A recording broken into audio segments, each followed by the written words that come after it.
பிறர் நமக்கு செய்யக்கூடிய சின்ன சின்ன உதவிகளையும் நம்ம பெருசாக மதிக்கணும். அப்படி மதிக்கலைன்னா கூட அந்த உதவியை நம்ம உதாசீனப்படுத்தி ஏளனப்படுத்தக்கூடாது.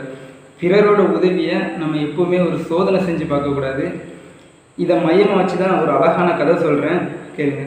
ஒரு அழகான ஆறு, இந்த ஆறை கடக்கிறதுக்காண்டி ஒரு ஆமை ஒன்று இந்த ஆற்று பக்கம் வரும்.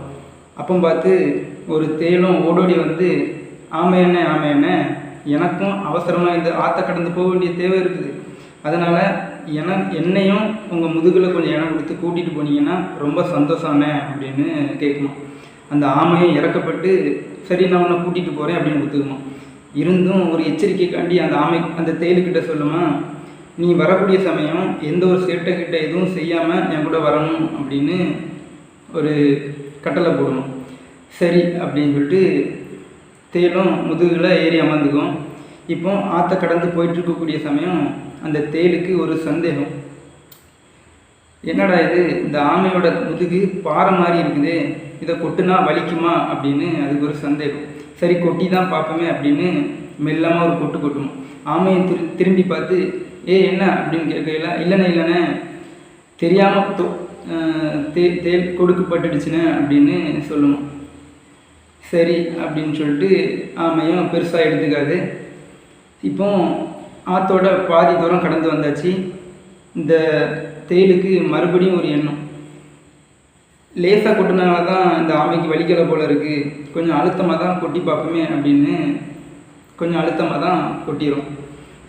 ஆமையும் திரும்பி பார்த்து, என்ன இப்போ என்னாச்சு அப்படின்னு சொல்லிட்டு கேட்கல அந்த தேல் சொல்லுமா, இல்லைண்ணே கொஞ்சம் வழுக்கிற மாதிரி இருந்துச்சு, அதனால தான் என்னோட கொடுக்கால கொஞ்சம் அழுத்தி பிடிச்சிட்டானே அப்படின்னு சொல்லுமா. ஆமையும் மூங்கிக்கிட்டே போகும். இப்போ ஆற்றோட அர்த்தம் வந்துடும். இன்னும் ஆற்றை கடக்கிறதுக்கு இன்னும் சில அடி தூரம் தான் இருக்குது. இப்போ அந்த தேலுக்கு ஒரு கோபத்தோடு கொஞ்சம் தைரியமும் வந்துடும், அகங்காரமும் வந்துடும். பெரிய பெரிய யானை கூட என்னோட கொட்டை பார்த்து அலறி அடித்து போடும். ஒருவேளை சின்ன மிருகமாக இருந்துச்சுன்னா விஷம் தலைக்கேறி அது செத்தே போயிடும்.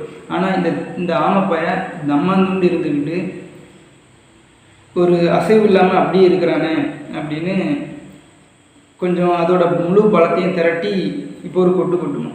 ஆமைக்கு இப்போ கோவம் வந்துடும். என்ன இப்போ புத்தியை காட்டுறியா அப்படின்னு கேட்கணும். அந்த தேலும் சொல்லுமா, என்னண்ணே இது என்னோடய பழக்க தோஷம், சின்ன வயசுலேருந்தே கொட்டி கொட்டி பழகி போச்சு, அதனால நீ தான் கொஞ்சம் பொறுத்து போகணும் அப்படின்னு சொல்லணும். அதில் அந்த ஆமையும் சொல்லுமா, உனக்கு இருக்கிற பழக்க தோஷம் மாதிரியே எனக்கும் ஒரு பழக்க தோஷம் இருக்குது அப்படின்னு சொல்லிக்கிட்டு அந்த ஆற்றுல மூங்கி எந்திரிக்கும். இப்போ எந்திரிக்கும்போது தேல் ஆமையோட முதுகில் இருக்காது, அது செத்து மிதந்து அந்த ஆற்றுல போயிட்டுருக்கணும். இதுலேருந்து என்ன தெரியுது அப்படின்னா, பிறரோட உதவியை நம்ம எப்போவுமே பயன்படுத்தி அந்த உதவினால் கிடைக்கக்கூடிய பலன் அடைஞ்சதுக்கப்புறம் அந்த உதவியை மதிக்கிறது இல்லை. நம்ம அந்த உதவி செஞ்ச மனிதரையும் இகழ்ச்சிப்படுத்துகிற மாதிரி நம்மளுடைய நடவடிக்கைகள் இருக்குது. அதனால் பிறரோட உதவிகளை நம்ம பயன்படுத்தணும்.